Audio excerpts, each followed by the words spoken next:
Taylor, there is something wrong with the TARDIS. I can see that. It's like some powerful cosmic entity is tearing us from this universe and dumping us into another realm of space and time. Great, my mother's coming to visit? No. I think we're about to lose control of the TARDIS completely.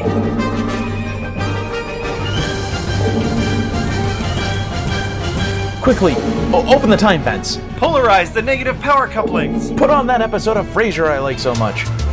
Hey baby, I hear the blues are calling. Toss salads and scrambled eggs. Oh my. Alright, I think this is it. Are you ready to enter an all-new universe of danger, menace, and the unknown? I was born ready.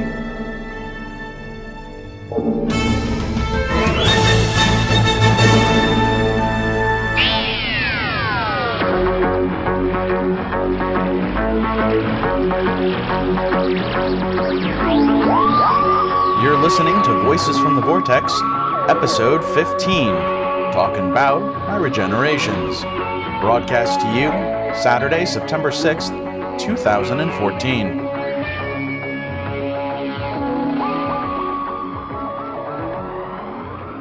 Broadcasting by way of Gallifrey. Stand by for podcast. This is Voices from Vortex.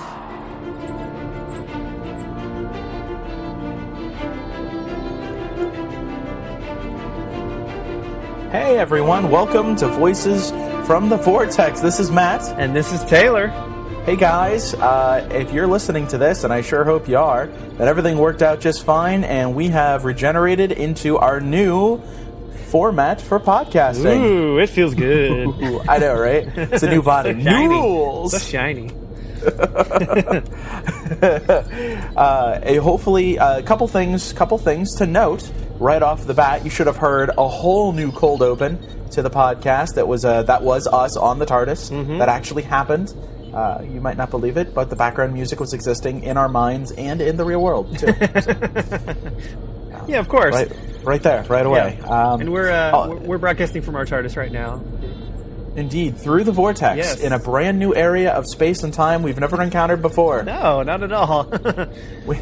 As Time Lords go, our job is to podcast about things and stuff and whatnot. Yes. Sometimes it feels like we are on the forefront of all the news from Gallifrey, and at other times it feels an awful lot like we weren't invited to birthday parties and they wanted to get rid of us. Yeah, exactly. And that's okay. It's okay. Yeah. I'm fine here. I like this TARDIS.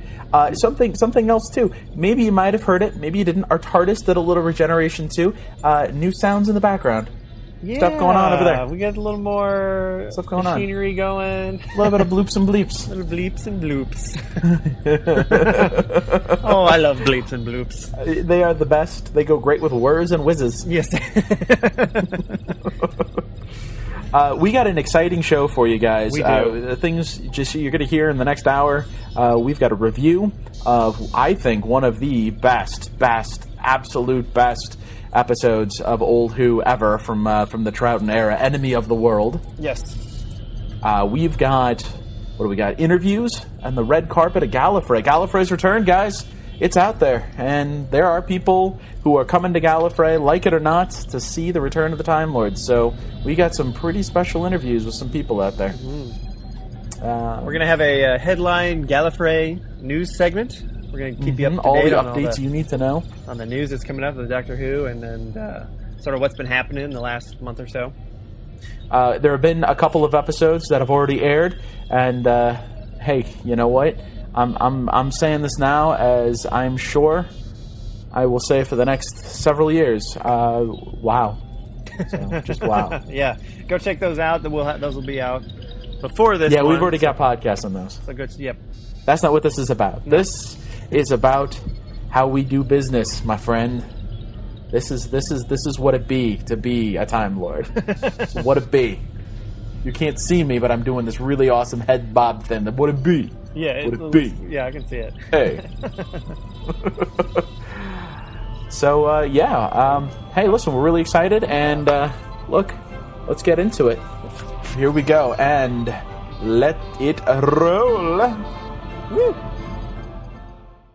Voices from the Vortex is brought to you by Crazy Bill Skaldak, use TARDIS Emporium. Crazy Bill Skaldak, use TARDIS Emporium! Krazy Bill Skaldak's used TARDIS Emporium. Hey there, folks!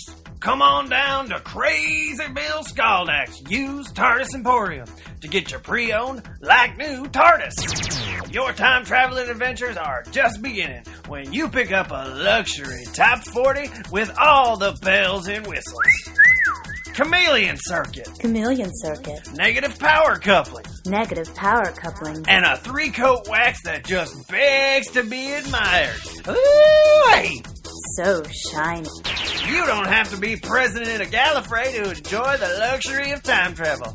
Our merchandise is quality, and our deals are crazy!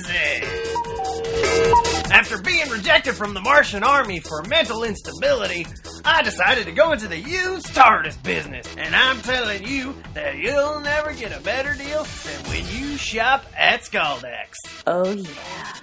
Come on down to Krazy Bill Skaldak's used TARDIS Emporium, out here on the lost moon of Poosh. Just head straight for Skaro and make a left at the Psychic Circus. Skaldak, Skaldak, Skaldak, ho! Headlines from Gallifrey.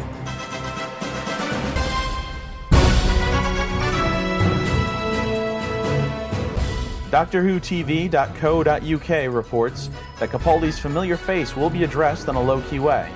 Moffat stated Russell T Davies came up with an idea and that it worked with Moffat's plans. He quotes, "What's really worrying me, though, is Karen Gillan and the fires of Pompeii. That's inexplicable, and I'll get to that one eventually." I think this is really interesting. I think, they could have just let it go. They could have just said, well, it was a different actor, but there's going to be some kind of explanation. So I'd like to know what that is, because I can't think of a single thing it would be.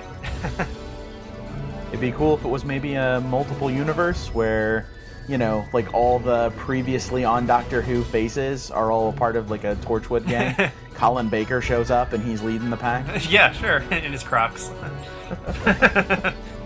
DoctorWhoTV.co.uk also reports that Moffat is making claims about online episodes in the future. He's finally taking the webisodes seriously. He seems to feel that now is a good time to make shorter episodes, which would work for the different medium. Thank God. Like, the prequels were so good. I don't understand why you wouldn't want to do more of that kind of stuff. I totally agree. I think the Night of the Doctor, the prequel with the Eighth Doctor and the Regeneration and everything was brilliant. Mm-hmm. And I mean, if we get more stuff like that, sure, go for it. I mean, that's perfect. I remember Space and Time with the TARDIS materializing inside of itself. Yes, I do. That was brilliant as well. I love that stuff.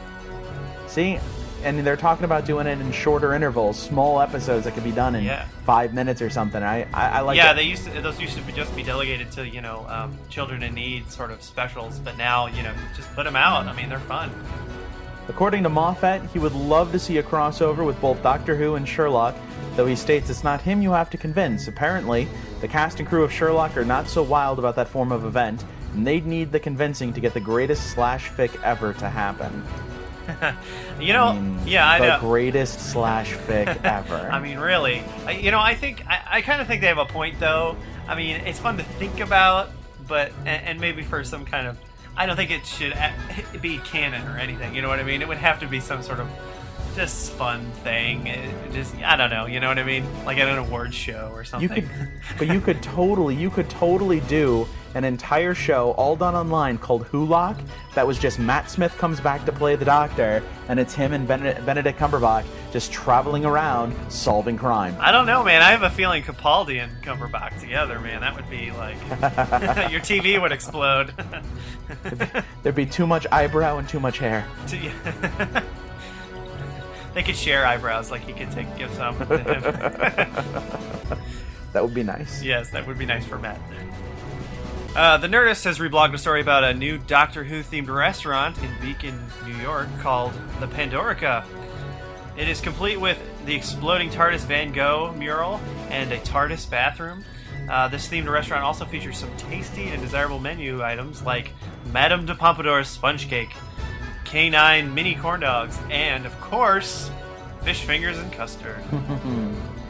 I would love to see maybe little cupcakes that have those edible ball bearings on them, too. Yes, brilliant. Whoever came up with that, they're brilliant. No, yeah, I would love to go to this place, man. This place sounds awesome. And I hope... Road trip. I know, seriously. I hope that... I love to see that Doctor Who's, like, kind of blowing up now in the United States. Right. I feel like I'm seeing so many things, and this is another one of those things that, hopefully New York, they get all the fun stuff. Let's bring them... Let's make a franchise or something. That'd be great. Chicago's Pandorica. Yes, exactly. Atlanta's Pandorica. Atlanta, the greatest place on earth. It's like with a Pandorica restaurant. Yeah, it's like a Hard Rock Cafe, but then it's got the name underneath. The Mirror reported that Jenna Coleman might be leaving at Christmas. While there has been no confirmation from the BBC or Coleman herself, Capaldi has gone on record during the world tour as saying, "I'm not sure about Christmas. She might not make it to the end of the season." Oh dear God. Break my heart. I know, no! Seriously? Don't you dare. Capaldi. So why would you say Oh, that? you're as bad as Moffat. For real. He's bad as Moffat. He's gonna be something, a force to be reckoned with in these interviews, I guarantee it. He is. He's already started. He's gonna start saying things. Yes. He's gonna be if not as worse than Moffat. I mean, he's just gonna be. But I mean, okay. Let's go with the first thing, that she might be leaving at Christmas. I mean, I hate to see her go, but I guess that's okay. I mean, she would have been there for about 2 seasons, which is, that's like Rose, and so Yeah. I mean, it would be a normal amount of time, but it's sad, I hate to see her go. It is sad because I really liked her. I do too, and I really hope she's. I have a feeling she's going to make it to the end of the season. I think he's just being a stinker, but. But what goes in with Moffat's darker Doctor and consequences as a theme. Yeah. All right, and those are your headlines.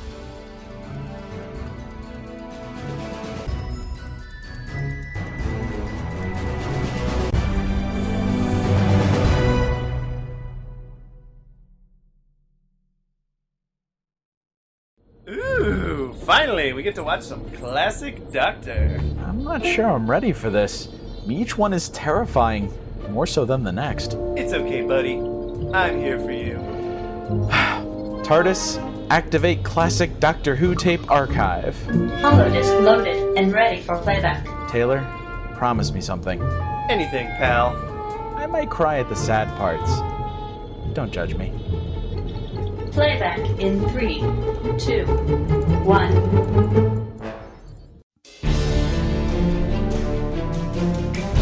Yeah. Perhaps we've landed in a world of madmen. They're human beings, if that's what you mean, indulging their favorite pastime of trying to destroy each other. We'll take care of this ourselves. Listen, Anton, you do nothing without Giles's agreement. There isn't time. We've been subjected to a number of attacks because I look like this salamander of yours. Oh, I could do it in time. But what if I did? What then? We know everything. We know about Giles Kent. We know about the girl called Astrid. And we know about your friendly doctor. Welcome to the TARDIS. Thank you. You're doing so well impersonating me. I thought I might return the compliment.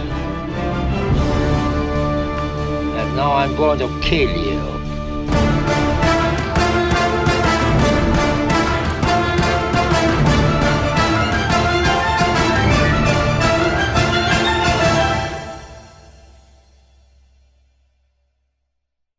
So let's just start with how amazing this episode was. Yeah. Absolutely one of the best I think I've ever seen. Yeah, we've been talking about this sort of a few months ago when we talked about some classic Who. We took a little break and now we're starting with this new stuff. We talked a lot about how Troughton just gets better and better. Every episode just gets better and better, and this one did not disappoint. Not at all. It was exciting. It was funny. There was a lot of action. There was a lot of plot twists I didn't see coming. So I loved it. The episode felt very modern. It felt like a kind of episode you'd see today. This could have been a 2-parter for a season with Matt Smith. Oh yeah, for sure. There was a lot of Well, I have to say the coolest part of the whole thing was Patrick Troughton playing two characters. Oh, indeed, yeah. He was very, very good. Usually I'll watch something and go, oh, that's just the other guy. He's doing it. But I had sort of forgotten after a while. I started thinking, oh, it's Salamander, and then I would catch myself going, oh yeah, that's it's the same guy. We both remarked when we were watching it, man, where's the Doctor? I haven't seen him in a while. It's like, wait a minute, he's right there. Yeah. It's Patrick Troughton right there. We've been looking at Patrick Troughton the whole time. Which is pretty funny. Truly remarkable that they wrote an episode that I think plays to Patrick Troughton's strengths. He is an amazing actor, even before Doctor Who, of course. And you really see in this episode, or the story, how the idea of, a man can be good or he can be evil. It's sort of the double side of the same coin.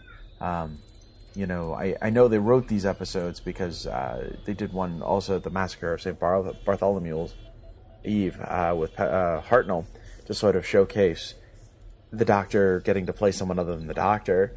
But I think it really shows the nature of who the Doctor is, that, he's sort of, it's that other side of the coin. Most of us are always wrestling with that good and evil, that right and wrong, that should I go left, should I go right mentality in life. And this is just you're so used to seeing a character always one way and always so powerful and always so morally not correct or right, but just taking a high road, taking a positive path. And then you get to see him sort of on both sides of the coin. And that's pretty spectacular. Mm-hmm. There were a lot of really funny parts in this too that I really loved. The beginning is just the greatest. They get out of the TARDIS and they're at the beach, and the Doctor's running down to the beach. He's like, "Come on, you guys, and bring a bucket and some spades," and they're like, "Buckets and spades." Jamie and Victoria are just laughing at him the whole time, and just he's running and he does a little skip and a little. he jumped in the air and tapped his feet together. Yeah, like a little leprechaun. It's so funny. It's great, and there's a good quote in this one too. The first part, the lady arrives in the helicopter, and they go back to her place, and which is very awfully decorated. It was like it really is. It was like, I guess it was because it was the future. I don't know. Maybe that's how they decorate in the future. We should just get used to it. But she asks, oh, you're a doctor? Of what? Of law? Of philosophy? And he says, which law? Whose philosophy? Classic avoidance. Not going to answer the question. Right. No, sir. Not going to happen. Nope. Well, and that's interesting too, because a couple times we see Troughton, when pressed about what kind of doctor he is, you're a medical doctor, and he says, no sort of medicine you'd know. He's not really a doctor. Right. Though years later, when Matt Smith plays him, he's a doctor of everything. So maybe this is a very young, very early in his career kind of character. Well, one thing I've noticed so far with Troughton is he hasn't quite talked about himself a lot. That we've seen. Right. There's missing episodes, so I don't know exactly. But I know, in the first one, it was more of a refresher for people who didn't know what just happened with the regeneration. He was like, oh, I'm, 500 years old, and I've got this diary, and they kind of reference a couple of stuff. But I know in Hartnell, he talked about it kind of regularly a little bit. I mean, there was always I'm from a different planet, Susan and I, in the first episode, it's we're from a different world, and then he meets other people. Right now, the Doctor, he's just a guy who, right. If you didn't know any of that information, you would think he was just a guy traveling in a box with two other people. Right. They don't mention alienness so much. It's a show not yet really burdened by its own history. Right. Exactly. That's kind of a good thing. Yeah, it's refreshing. it is. Exactly. We're about to hit an era of Doctor Who that is more than burdened by a history. It's 2,000 years of a man's life. He's 2,000 years old. Right. It's sort of a benchmark. Yeah. It's not even climbing towards 2,000. I've had 2,000 years to be this dude. Here I am. I've had a whole previous cycle of regenerations before me. And early on in my 20s, kind of screwed it up. Yeah, a little bit. my second regeneration, made some bad choices, but my third, I was really, really focused on my job and my career. Right. Another part I thought it was really just strange, but it was really funny. There's a character, Bennick, who has a really bad haircut. Remember he had he had a bowl cut, so kind of it was almost looked like a Vulcan. Yeah, almost.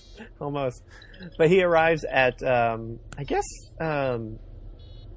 Giles Kent's I don't know if it was his camper or his mobile home or what it was. It looked like a mobile home. I think it was a secret lab in his camper. Yeah, it was a very small room.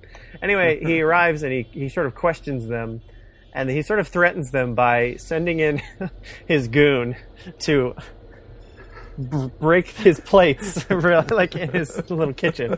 He just comes in, he starts knocking plates off the shelf, and he's like, "Hey, no, yeah, my dinnerware." All I've got is paper plates, and I have company coming over. Damn you! I guess it worked because he was like, "All right, stop." It was so out of place. Yeah. This story had a lot of humor in it. It did. A They lot had of the little chef things. who was the chef was funny. Remember, the head Yes, I do. Who Victoria was working for. Every line out of his was comic relief. It was a one-liner. I expected a lot of his stuff to end with "Big whoop, want to fight about it?" Yeah, because he had such an attitude. Yeah, he was like, "Well, that's none of my business," Wah wah wah. Kids today. Yeah, right. It was it's a lot of humor into it. And one of the things I loved, there's a point later on where the Doctor has to prove himself to Jamie and Victoria, because he just pretended to be Salamander well enough that everyone, that Jamie and Victoria thought he was Salamander. So he has to prove that he is the Doctor. And so he sort of plays this little tune on his recorder, but he does it without having a recorder. Oh, right. He does it, but then Jamie finishes it for him. Yeah. He plays the tune and Jamie does the finish, and that's it's almost like they were doing this little hand gesture, they were shaking hands in a cool way. Yeah. Slap, back slap, pound, turn, hop on one foot. It was their own little thing. Yeah. It was really cute. It was cute. I also liked right before that though, where he's pretending to be Salamander, so he can prove to Bruce that he can do it well enough to trick them. So he tricks his own people. He's like, "Watch, I'll trick Jamie and Victoria. They're my own people."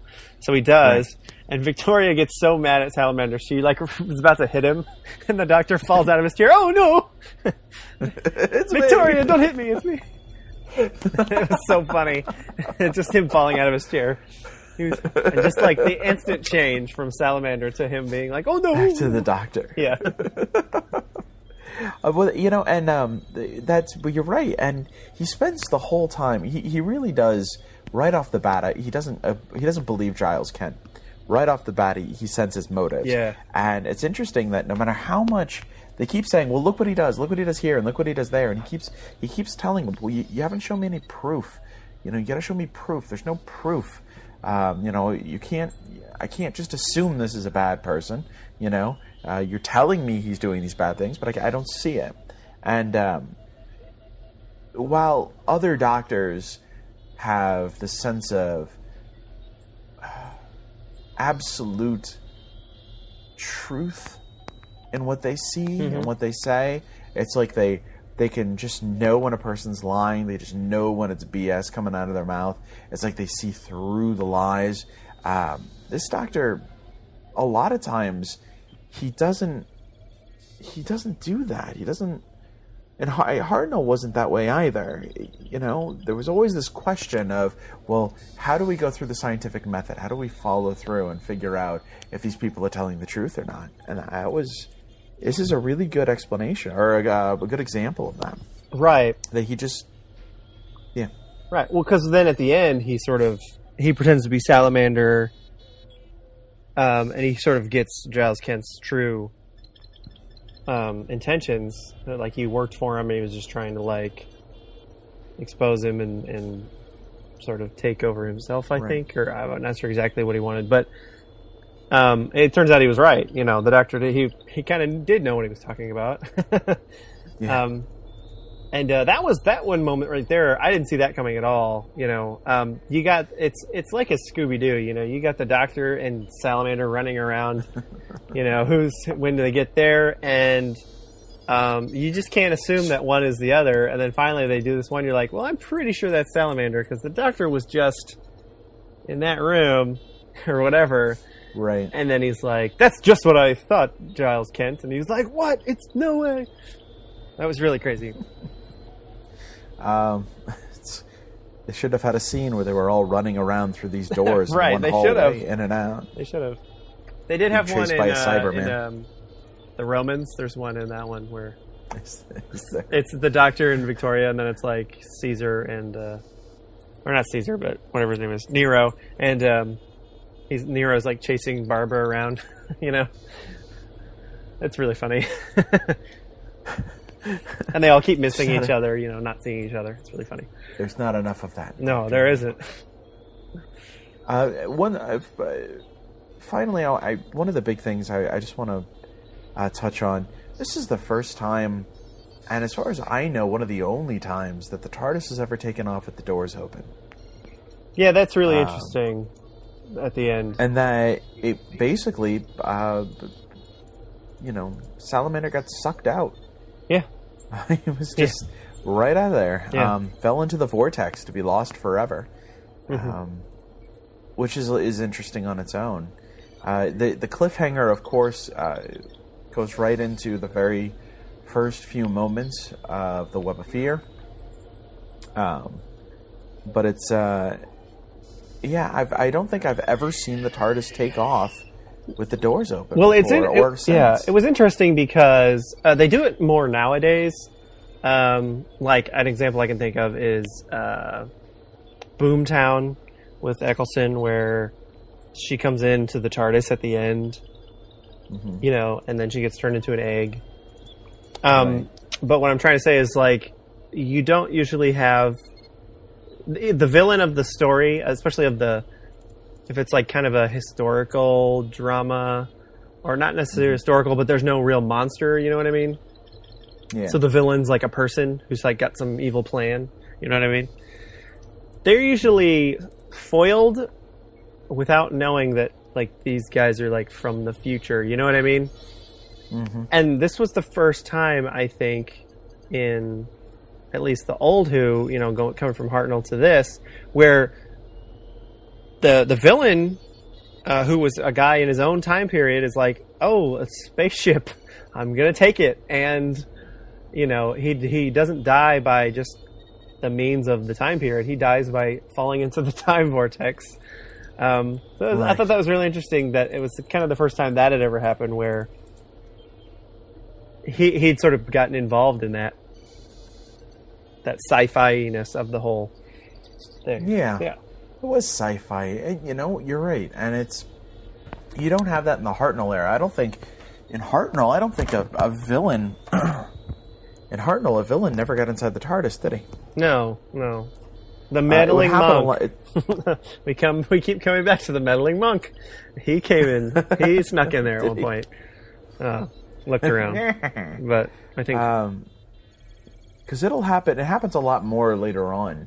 There's a couple of very good moments with the Master inside the TARDIS, or the Cybermen inside the TARDIS. When Adric dies, the thing that stops them from being able to get to him is that the Doctor, Tegan, and Nyssa are forced dealing with a group of Cybermen who are left in the TARDIS, while Adric's left on board a ship. They can't get to him in time. Yeah. So that kind of stuff does happen a lot. I think a lot more frequently. Yep. One thing I thought was really interesting about the story was it took a left turn. Okay, like it was this sort of political struggle. Like, this guy's evil. There's nothing. How's he causing these? Is he causing these natural disasters? What's going on? Then you get to the end of episode 4, and Salamander goes down in this tube. You're like, what's going on? He goes down in this tube. There's this whole society of people living underground that he's been manipulating, and oh yeah, there was a nuclear war up there, and I was just like, what is going on with this? It was like, well, this is gonna be. Just when I was losing interest, Just okay. What? Okay, this is a show for kids, right? I'm not mistaken. That's my other problem. Why did we watch 4 episodes of socio-political drama dealing with agricultural regrowth? That's one of my big problems with real classic Doctor Who. And they don't have any of these anymore, but couple in Trout. There's maybe a couple in Troughton, and then there's a lot in Hartnell. Mm-hmm. And I know this is how they wanted to do it, is they wanted to have these historical episodes where the kids learn a little something, like, hey, I'm going to meet, what's his name? Marco Polo. And we're going to travel across the whatever. And there's not going to be any sort of sci-fi. It's just going to be, hey, there's some guy who wants to take over, and he's got an evil plot, and we're going to stop it. So, I always wondered, I know the show was supposed to be for kids when it started, but then they have these episodes where I'm like, I'm sorry, even a kid in the 60s would be snoring right now. There's no way this is exciting to them at all. I just imagine this 5-year-old sitting there on the couch wearing a full suit with a tie, and he's drinking a cup of coffee, and he's got his morning paper, and he's watching this episode of Doctor Who going, yes, indeed, futures are not trading well in the year 2018. What were you guys doing to your children, Britain? Right. I'm sure they were like, where's the Cybermen? Or, the Daleks. Ooh, Daleks. What? See, now I just imagine a kid, all decked out in, a Dalek gear, and he's like, yeah, Doctor Who's about to come on. And then he sits there, and then 10 minutes later, he's like, aw, international espionage. Not again. Shit. Yeah. But then week 4, and he's like, ooh, underground vault? Yeah. Now there's a plot afoot. I was stroking my beard while I did that. No one could see it, but it's true. Yeah. So, I feel like the first 2 Doctors, there's a lot of this. And that's why I'm kind of excited to get to the 3rd Doctor, because I kind of know that they're like, hey, let's do more sci-fi stuff, more crazy creatures and science, and the Master. He's Gallifrey, he's a Time Lord, and all this stuff. And, yeah. So, all in all, a very good, very, very good story. Yes. Very good serial. Even for the political struggles storyline, it was still really good, and I really enjoyed Troughton's performance in this one as Salamander, and then the Doctor. I mean, he totally made me separate the two in my mind. Yeah, very much so. Very much. Well, good. And I'm excited to get on to the next serial that we will be discussing next month, The Web of Fear. Ooh.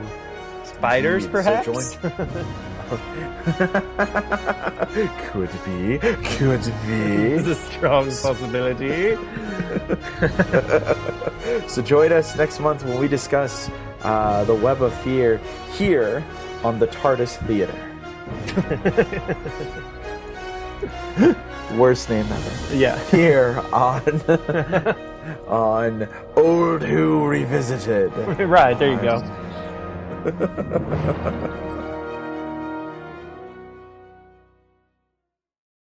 Welcome to the fan questions section of the podcast. This is the part of the podcast where what we do is we answer your fan questions. You send us the questions of the things that are burning in your mind, things you want to know from the two dudes of Gallifrey. And what do? Why, we answer them, of course. Taylor, what is this month's question from a fan? Our question is from Stephen Unger. Stephen writes, I saw a text post on Tumblr that said something like, since River was born to kill the Doctor but ended up saving him, does that mean that since Clara was born to save the Doctor, she will end up killing him? That makes Moffat sense, OMG! Etc., etc. I'd like to hear your opinion on the matter. That would be interesting. I don't think they'd ever kill the Doctor. Like, kill him, because that would be the end of the show, of course. But that's an interesting sort of parallel there. I don't know. I kind of have this. I kind of have this feeling, and maybe it's not a feeling. It's more of a hope, just for the show, because it would be. I think it'd be really dramatic, and I think it'd be really good, and everything. And it's going to sound really bad, but bear with me. I kind of want Clara to die. Ooh. Like, I love Clara. Don't get me wrong. I love her. She's awesome. But I think it would be such good television if she died. We haven't had a companion die in a long time. That is true. It's Adric. All the other companions really have, lived happy lives for the rest of the time. And I feel like it would be really dramatic since we're going into this darker Doctor Who, Mm-hmm. So yeah, that's kind of, I don't think that would happen. That'd be a really interesting parallel, but I don't think it would happen. But I do think it would be interesting if she died in the end here. Perhaps she already did kill the Doctor, though. Think about it. It was her intervention with the TARDIS that kept the TARDIS from returning to the Doctor at Trenzalore. Doctor got stuck on Trenzalore because the TARDIS could not return to him. She was holding on to the key. It was her insistence in holding on to the Doctor, trying to get back to him. The TARDIS took hundreds of years, and so the Doctor became entrenched in Trenzalore, which inevitably led to his death. So perhaps she, as the impossible girl, was the reason he couldn't leave his fate at Trenzalore. Perhaps she did kill the Doctor. I see. She killed him with time. Made him really old. Hell of a way to kill someone. See what you're saying there, yeah. Stephen, we appreciate your question, and I'll tell you what, that was a good one. It was a good one. Send us those questions. Indeed. Send us questions. Voices from the Vortex at gmail.com or visit our site at broadcastgallifrey.com. Send us your questions so we can find out what you have burning on your minds and what we can easily bring out of our mouth holes. And there you have it, the wonderful fan question section of the podcast. Ladies and gentlemen, you have heard it here first. The two dudes from Gallifrey answering all of your burning questions. We'll see you next time. Yay!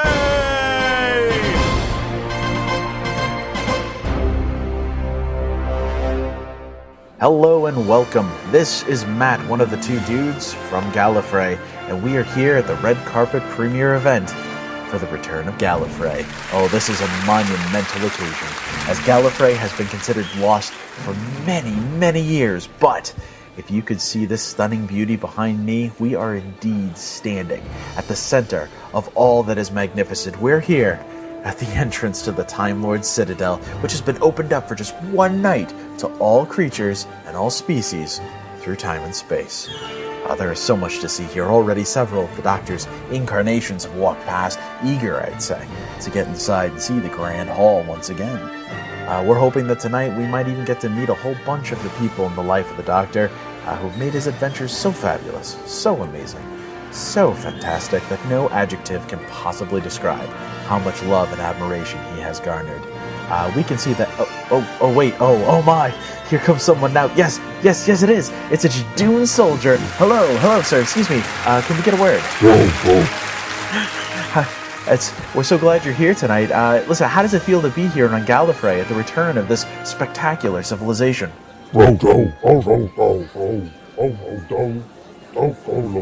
Really? Very much so. Yeah, no, absolutely. I feel the same way. Hey, you were part of some of the Doctor's adventures several years ago, and even one involving a hospital on the moon. Tell us, what have you been up to since then?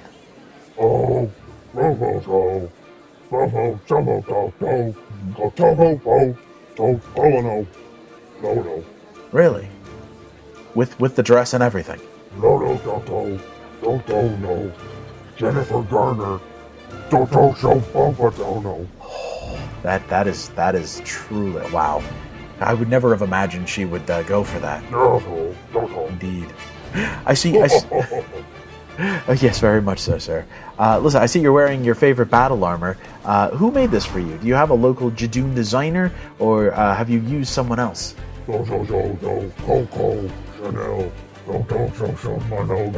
Coco Chanel, really? Oh, that's great. Well, I was unaware that she was still making things, let alone for Judoons. Look, I won't take up much more of your time. I just have one more question for you. With everything that's happened in the last few years, I know that Judoon have definitely seen some amazing things alongside the Doctor. Please tell us, what has impressed you most? Well, listen, we're so glad you're here. Is there any way that I could get a hug? Whoa, bro. No. Oh, no, okay, no, never try to hug a Judoon. Thank you so much for being here today. That was really a treat. A Judoon here on Gallifrey. Just wait till I tell Taylor what an amazing night this is. Listen, we'll be here, Taylor and I, through the entire night as the return of Gallifrey continues. Join us here soon, and we'll see who else we can find.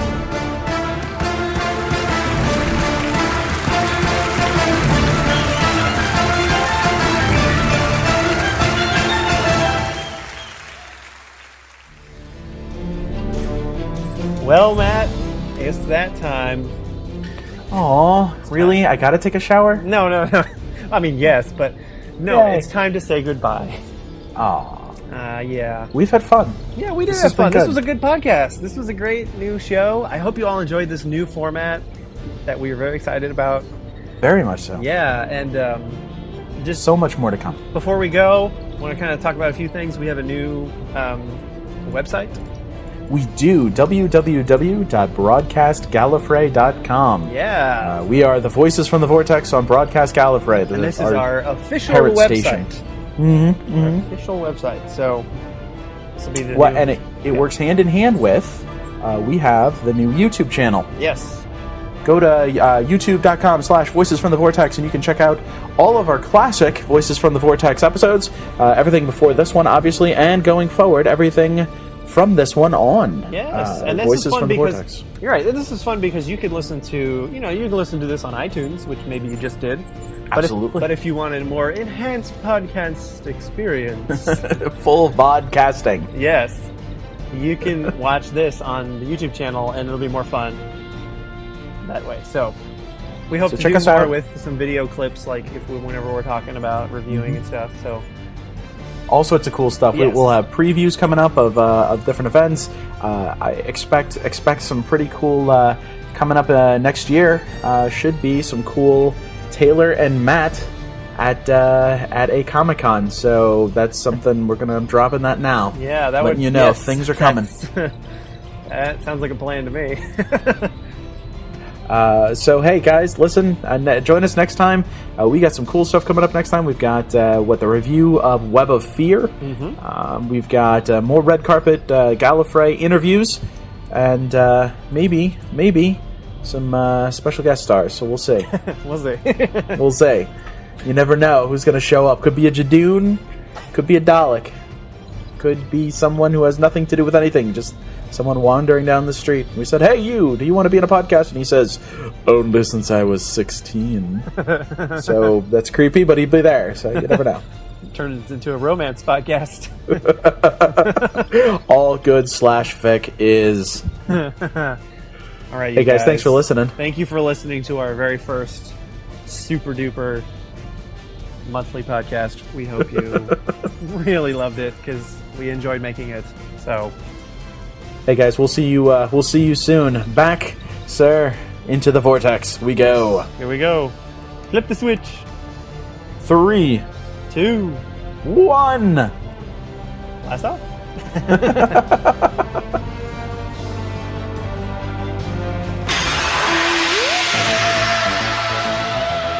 Voices from the Vortex is written, edited by, and starring Taylor Davidson and Matthew Whitecamp. With Danielle Davidson as the sexy voice of the TARDIS. Visit our website, www.broadcastgallifrey.com. Subscribe to our YouTube channel for an enhanced podcast experience. Follow us on Twitter, @Vortex Podcast. Like us on Facebook. Follow us on Tumblr and Google+.